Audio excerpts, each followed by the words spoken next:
love applause, even when it's obligatory. I love it.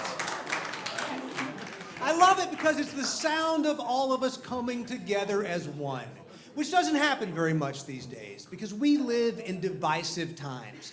We will argue over anything, anything. I saw grown-up people with expensive suits and expensive haircuts on a news channel arguing passionately, angrily, venomously over whether or not Santa Claus can be black. Then they started arguing over whether or not Jesus can be white. Can we please leave Jesus and Santa Claus out of this? Is that too much to ask? I don't think so, for two reasons. One, because both of those guys are all about love and inclusion. And two, because skin tone is the least unbelievable thing about either one of them. Flying reindeer, walking on water, immortality, we're good. But melanin count. That's where we'll fight you. We gotta find some common ground, man. We gotta find something we can all agree on. I'll tell you what, I'll start. Here's something we can all agree on. Dr. Frankenstein's lab assistant, Igor, sucked at his job. Stay with me on this. I'm trying to save the world. Dr. Frankenstein gave Igor one job. He said, go down to the cemetery and get me some dead body parts that I can use to make my monster. And you're telling me that is the best head Igor could find. Frankenstein's monster has a flat-top skull. What heads did Igor turn down? He sucked. We can all agree, and at least that's a start. Flat-top skull. How did that guy die, by the way?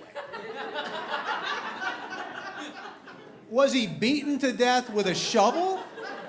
Did Wile E. Coyote drop an Acme safe on his head? Like, I'm just saying Frankenstein's monster raises more questions than he answers, that's all.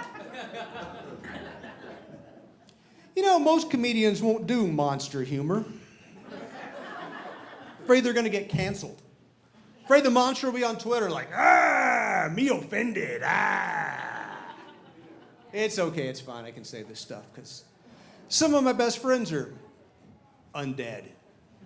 I don't fucking know. You know who I'll bet hates the creature from the Black Lagoon? The people who live in the Black Lagoon. But not just for the obvious reason, but also because when they go somewhere else and the people there find out they're from the Black Lagoon, all those people want to talk about is the creature. You got that creature, they'll say. And the people from the Black Lagoon are like, yes, we have a creature, that's true. But the Black Lagoon has so much more. We have fishing and boating and water skiing. We got a new arts center we just built on Highway 9. Hamilton's coming there next month. You know, I've lived in the Black Lagoon my whole life. I've never even seen the creature. He fucked up my cousin pretty good, but I've never seen him. Allegedly fucked up cousin, never proven.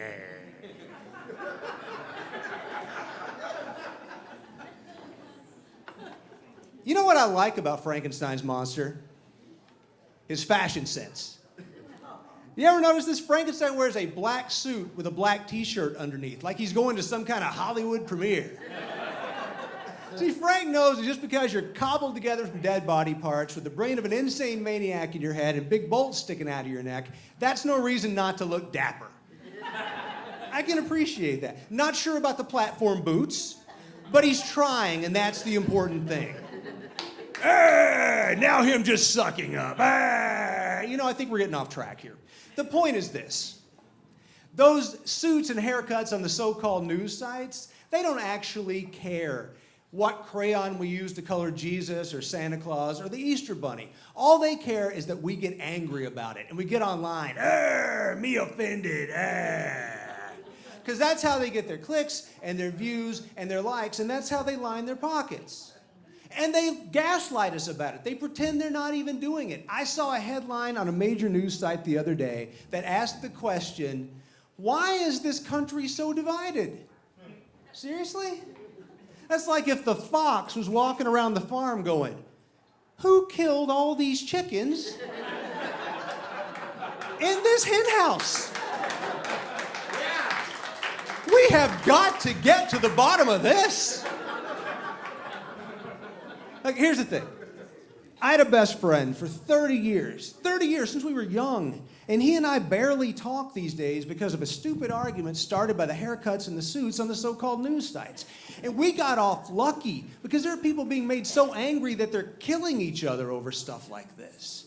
You know, we got to get those guys tuned out, man. We got to stop listening to them. We got to stop letting them make us see the other side as monsters. And our side is just the righteous mob trying to protect the village. We got to put down the pitchforks and the torches because I promise you, if you'll just get to know someone that you see as being on the other side, really get to know them as a person, I promise you, I promise, you'll find a perfectly valid reason to hate them as an individual. And at least that's a start. Thank you, guys. My name is Sullivan.